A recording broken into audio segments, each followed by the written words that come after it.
Andhra Pradesh assembly సిద్దమైంది. సోమవారం నుంచి అధికారిక కార్యకలాపాలు మొదలవుతున్నాయి.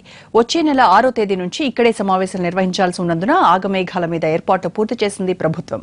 కొత్త భవన నిర్మాణంలో టెక్నాలజీని విరివిగా వాడారు.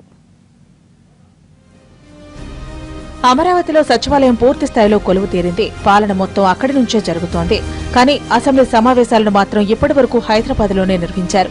ఇప్పుడు ఆ లోటును కూడా తీరుస్తూ వెలకపూడిలోని సెక్రటేరియట్ సమీపంలోనే కొత్త అసెంబ్లీ భవనం సిద్దమైంది. శాసనసభ మండలి సమావేశాల నిర్వహణకు వీలుగా ఏర్పాట్లు జరిగాయి. ఎమ్మెల్యేల ముందుండే మైకులను విరగ్గొట్టే వీలు లేకుండా జాగ్రత్తలు తీసుకుంది సర్కార్. అలాగే ఎవరేం మాట్లాడినా స్పష్టంగా రికార్డ్ అయ్యేలా అందరికీ వినిపించేలా సౌండ్ సిస్టమ్ ఏర్పాటైంది. స్పీకర్ పోడియం కూడా సభ్యులు ఎక్కడానికి వీలు లేకుండా ఎత్తు పెంచారు. అసెంబ్లీ సిబ్బందికి ఆఫీస్, స్పీకర్, డిప్యూటీ స్పీకర్ ఛాంబర్లను కూడా ఆధునికంగా తీర్చిదిద్దారు. ఇప్పటిదాకా తమ ఆధీనంలో ఉన్న అసెంబ్లీ భవనాన్ని శాసనసభ అధికారులకు అప్పచెప్పబోతున్నారు సిఆర్టీఏ అధికారులు. తర్వాత ఆ ప్రాంగణం మొత్తాన్ని నోటిఫై చేయాల్సి ఉంటుంది. ఆ ప్రక్రియ పూర్తయ్యాక సమావేశాలకు సంబంధించిన నోటిఫికేషన్ జారీ చేస్తారు గవర్నర్.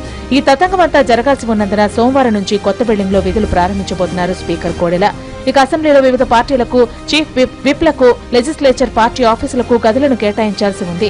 దీనిపై చర్చించేందుకు వచ్చే నెల 1 లేదా 2వ తేదీల్లో పార్టీల ప్రతినిధులతో భేటీ అవుతారు స్పీకర్.